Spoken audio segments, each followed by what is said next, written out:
Breast cancer is the most commonly diagnosed cancer amongst American women. In 2022, it is estimated that about 30% of newly diagnosed cancers in women will be breast cancers. About 1 in 8, yes, that's 1 in 8 US women will develop invasive breast cancer over the course of her lifetime, which means that your clients will be amongst those diagnosed. And as a teacher and a studio owner, you already know the importance of movement in rehabilitation and support for those who are in treatment. So today, I'm joined by the beautiful and talented Jill Hinson, who has spent the last 10 years supporting those who are battling breast cancer through her nonprofit Core Compassion Project. Alongside owning a studio and being a mom and being a teacher trainer, Jill shares with me today the story of how Core Compassion Project came about and how she helps teachers support their clients who are battling cancer. Well, hi there, I'm Sarah Glanfield. I'm a business and marketing strategist just for boutique fitness studio owners like you. If you're ready to be inspired and make a bigger impact, you're in the right place. All you need are a few key strategies, the right mindset, and some support along the way. Join me as I share the real-life insights that will help you grow a sustainable and profitable studio. This is the Pilates Business Podcast. Welcome back to the Pilates Business Podcast. I'm Sarah, and I'm so excited that you are joining me in this episode today. I am joined by the incredible Jill Hinson. And if you have not heard her name before, watch this space because she has got so much incredible talents and gifts to share with the world that we're going to be talking about today. So Jill is a Pilates teacher. She has a studio called Core Studio Pilates in North Carolina. But she is also the founder of the Core Compassion Project, which is a nonprofit that offers post-rehab Pilates scholarships to women and men battling breast cancer. And I invited Jill on here to talk today about all of her incredible work that she does and what she will be talking about at the upcoming Momentum Fest event. So welcome, Jill. I'm so excited to have you here and great to meet you. Yes, so good to meet you. Thank you for having me. I'm excited to be here. Fantastic. So what an incredible we mentioned before we hopped on, but I said, then what is it? It's such an incredible gift that you're sharing with a lot of your clients and your community with the work that you're doing around supporting those who have cancer and who have been through cancer. And so I kind of want to dive into where and how that kind of came about for you. Was that something that, did you come into Pilates first? Did you come into that rehabilitation experience first? Where did it all come from for you? So I was a brand new teacher. I was definitely a Pilates teacher first, just honestly trying to learn how to teach Pilates. And I had my very first client from my home studio came because I had a home studio before I opened my own brick and mortar. My very first client came to me with breast cancer, as did another client who came to me. She had just been through surgery for breast cancer, and she came to me for recovery. And I was, even as a new teacher, not really knowing what I was doing, as far as breast cancer goes. I knew Pilates and I was studying it, but again, I was still a new teacher. So I was just exploring and really amazed at the benefits of Pilates with these two clients. And I talked to my team and I said, we were all new teachers because, we brought Pilates to a town that did not know how to pronounce Pilates. And so, we just really, without thinking a lot about it, we're like, we're going to open this up to other people who have breast cancer, because if it can help these people, how many people would benefit who can't necessarily afford it or don't know about it? And that's really how it all began. Amazing. So tell me a little bit about what you do with the clients that come to you who are in that fight against cancer or are perhaps have gone through it. How do you work with them that is different to perhaps how you would normally work with a client who hadn't been through that experience? Well, we take time to, if they have been prescribed a lymphedema sleeve, or if they're at risk for lymphedema, we measure them before their session to kind of check and see where the swelling is and if they're okay to exercise. So that's one thing. And I teach that in my workshop. And then we also measure range of motion in the beginning. We take them through 10 sessions. When I started Pilates, I just taught them Pilates as we know it. And I got benefits from that. I also learned some things the hard way. And so as I would progress with multiple women coming into my studio, because I've had lots of them now come through with breast cancer, we developed a program based on strength training, Pilates, flexibility, working range of motion, and what am I missing? Balance, strength training, aerobics, and Pilates. Yeah. So we put together a program where each session will include a little bit of that. And then I developed an at-home mat program that we teach our recipients during that time. And so at the end of the 10 sessions, if they cannot continue, they have something that they can do at home. So they can continue a fitness practice on their own if they want to. Yeah. Fantastic. Incredible.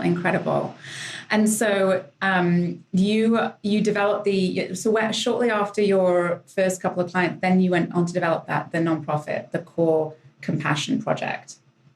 And so all of the work that you do in that is supporting those with cancer. And you also published a couple of books, is that right? Yes. Well, they go hand in hand. One is a book for someone who is battling breast cancer, and then another book for teachers who are, working with those who are battling breast cancer. Yeah. So they really go hand in hand. Yeah. And where did, you must have spent quite a lot of time doing a lot of research on, what to do and what not to do and different treatments and so on. How did you sort of go about doing all of that research? Did you go to doctors or did you do a lot of research online? What was that? What did that look like? Well, I did a little bit of everything, and including learning some things the hard way, So I would find exercises that would work, would not work. And then I started working with multiple PTs. So my book has actually been reviewed by an oncologist who is now at Duke University. It's been reviewed by two occupational therapists, one lymphedema specialist, two physical therapists. So there's a whole medical team involved. I also had a life coach review it. So I've had a whole team involved with saying, this is okay, this is not. Yeah. Right. Yeah. And when you started doing this, you had a hunch, right? And like a lot of teachers had a hunch that this is that helping people and keeping people moving and keeping their body strong was something that would be really beneficial to them, right? Do you find that when you get people referred to you that they're aware of how beneficial it is to keep moving and to do Pilates? Is it something that is relatively well known for those who are going through those experiences?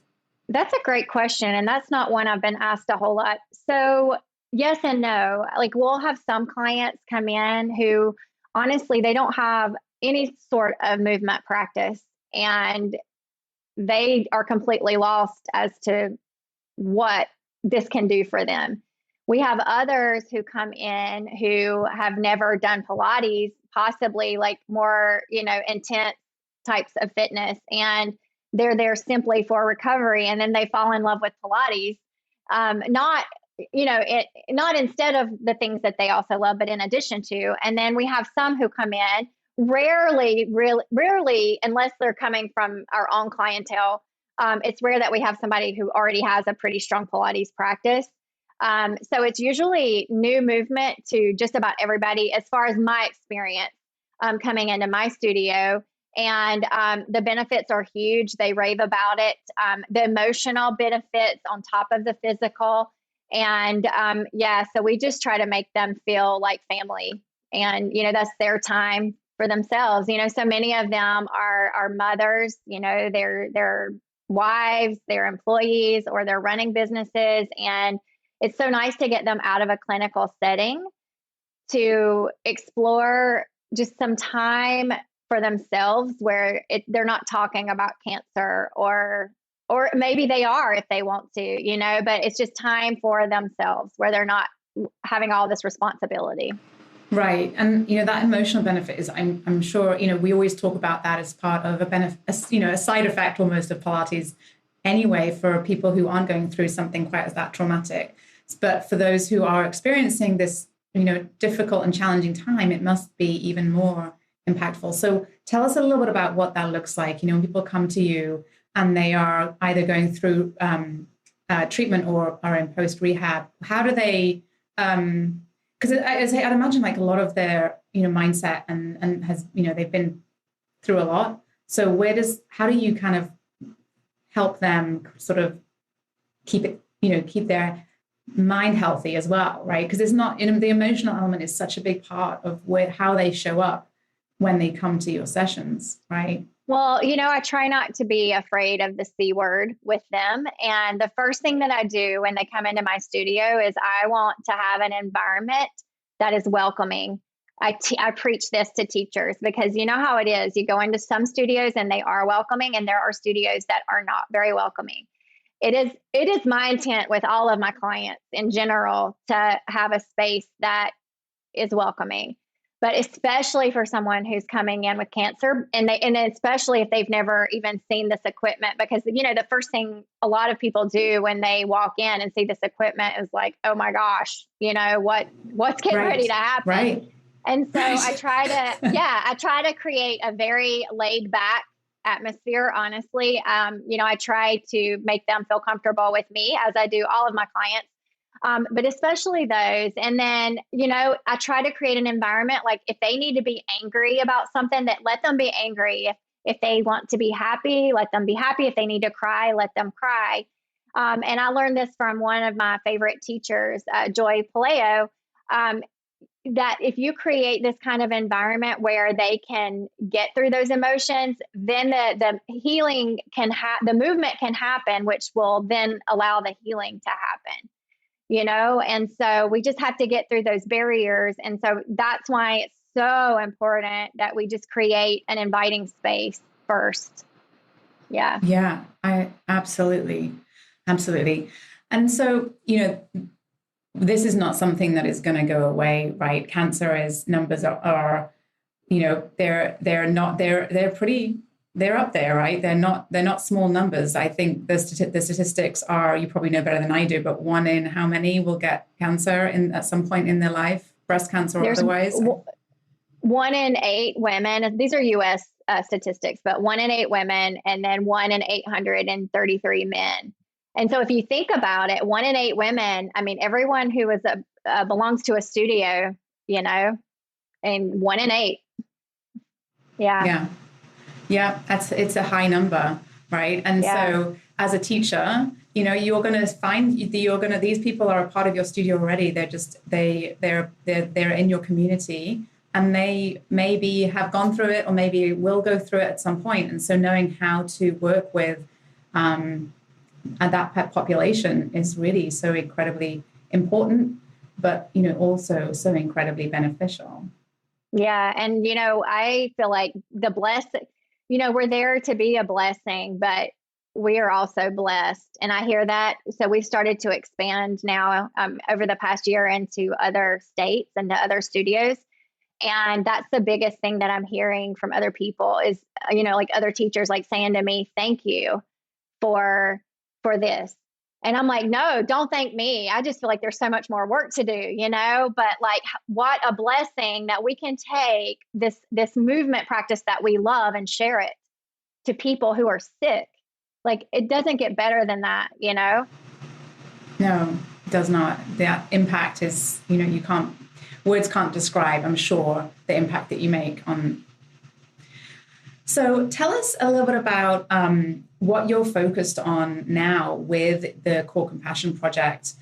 You mentioned that you are rolling it out into other states. I know that you also have the Jill Hinson Method for Breast Cancer Teacher Training Program to help teachers to learn how to work with cancer patients and those who are rehabilitated as well. Tell us a little bit about how that works and how you devote your time between all the different hats that you are wearing. Well, it's a never ending battle. I am learning when to turn it off though. I am actually I used to could never turn it off. And it was really about to get the best of me, but I've learned to take time for myself, and I do that. And that has helped. But you know what? When I'm on, I try to really be on. I try to have a very tight schedule, on my work days. And then when I'm off work, I really try to be off work. So it's taken me a long time to get to that point. I do offer the Jill Hinson Method for Breast Cancer Teacher Training Program.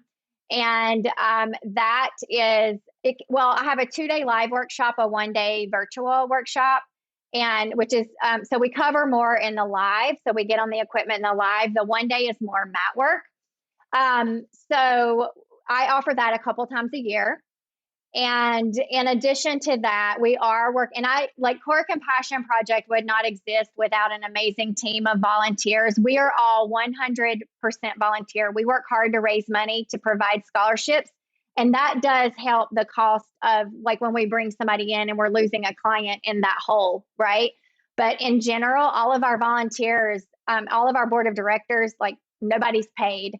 So it's all from the heart. And so I have 11 right now, very, very hardworking people to make the affiliate program happen. We're trying to now go into other studios and in other states, so we can keep serving more women and men, with breast cancer. So it's not just me, but I would say that's my focus over the next year, is to really work on the affiliate program. And to be an affiliate, you have to be a comprehensively trained, Pilates teacher. And then you either go through my training or the Cancer Exercise Institute on top of that to become an affiliate. Yeah. Right. Excellent. Okay. Good to know. So tell me a little about, I'm going to change directions here now, because I want to talk a little bit about Momentum Fest, which is coming up super quick.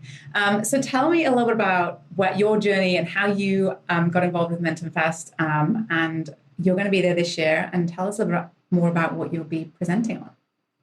So I visited Momentum Fest or Colorado 3 years ago as a participant. And I was really experiencing burnout at that point. I know that at that point, I was probably on my 5th edit of my book, and I was exhausted.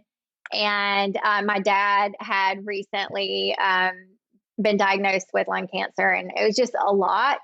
And somebody said, you need to go to Momentum Fest. You need to feed yourself, because how can you be this to, other people when you're feeling this way? And so I went with really no expectations except just wanting to have a good time. And I had heard that Momentum Fest was not a festival that you go to and you're writing down every single thing you learn. You're going just to move. And honestly, that's what I needed in that moment. And that's what I did. I left. I think I probably cried every day, and tears that I needed to cry. They were happy tears. I found myself again, And I also, while I was there, packed a little book called the Jill Hinson Method for Breast Cancer. And somehow I was fortunate enough to get a few minutes of her time, and I shared my book with her. And I'm like, I'm really trying to get this out there. And, she heard me, and I needed somebody to give me a chance, to share my work, and Momentum Fest did. And so the summer that my book was supposed to, and that was published and it did come out, was during the shutdown. And so I was able to share it virtually. And then last year I was able to present, but I actually started Momentum Fest as a participant, and I'm so glad that I did. I think anybody who wants to present their work should definitely go as a participant first. That was just it was eye-opening to me. And I realized, like, you know what? These presenters are no different from me. We're all the same people. We're all just trying to get by. And it just felt like family.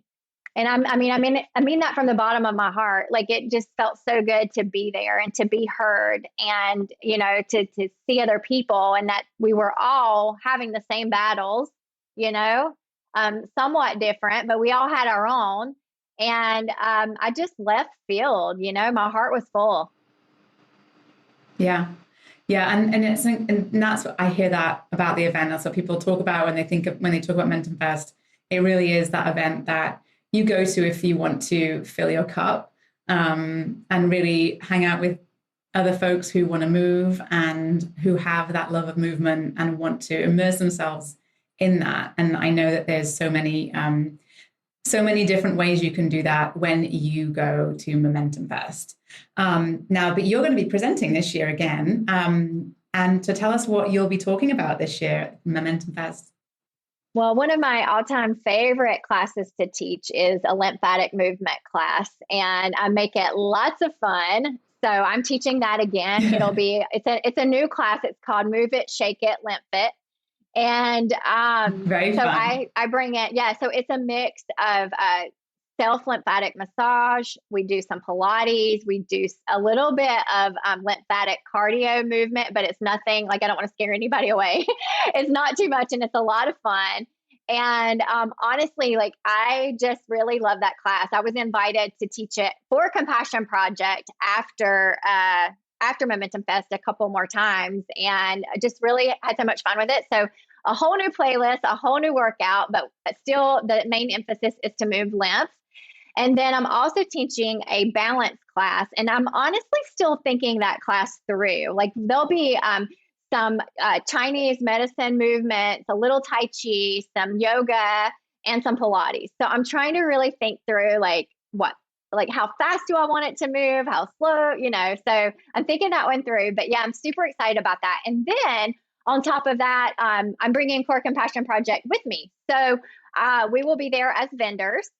And we cannot wait to meet everybody. I'm actually trying to work right now on a time to bring all of our affiliates together so we can just meet as one Core Compassion Project family for a moment. And we're there to share our project, how other people, teachers, can get involved. And I don't know that I said this, but on top of Pilates scholarships, over the past 2 years, we created 2 more services. So we now offer fitness bras and lymphedema sleeves to those who qualify.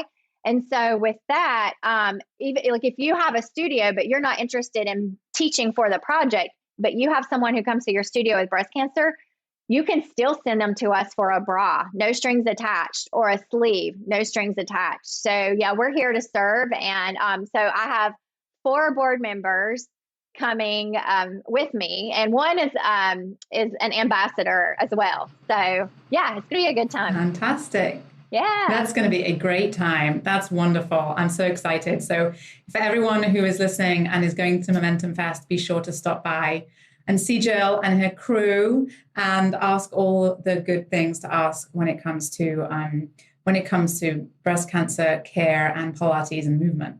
Amazing. Thank you so much for all that you do, I really appreciate it. And I really appreciate you taking the time to come and chat with me and all of us here today on the Pilates Business Podcast. It's been wonderful. But before we say goodbye, why don't you tell everybody where they can find you online, on Instagram, your website? Where should people go to find out more about what you do? So Core Compassion Project's website is corecompassionproject.org. And a shameless plug, I just started my personal membership site, so you can find me at jillhinson.com. And then for local folks, my studio is in Indian Trail. I'm right beside Charlotte, North Carolina. So corestudiopolatis.com. But I'm putting more of my personal work is more at jillhinson.com. And anything you want to learn about Core Compassion Project is on our website, corecompassionproject.org. And I'm also on Instagram as Jill_Hinson, and also Core Compassion Project. Fantastic. I will link to all of that in the show notes. So you guys go and follow Jill and go check out all of the amazing information she has got on her site. Wonderful. Thank you so much, Jill. Have a great time at Momentum Fest. Enjoy. Yeah. And I can't wait to hear all about it. It's going to be a great time. Thank you for having me. Did you love this episode and want more? Head to spring3.com and check out my free resources that will help you run a profitable and fulfilling studio business. And before you go, one last reminder, there is no one way to do what you do, only your way. So whatever it is that you want to do, create, or offer, you've got this. Thanks again for joining me today and have a wonderful rest of your day.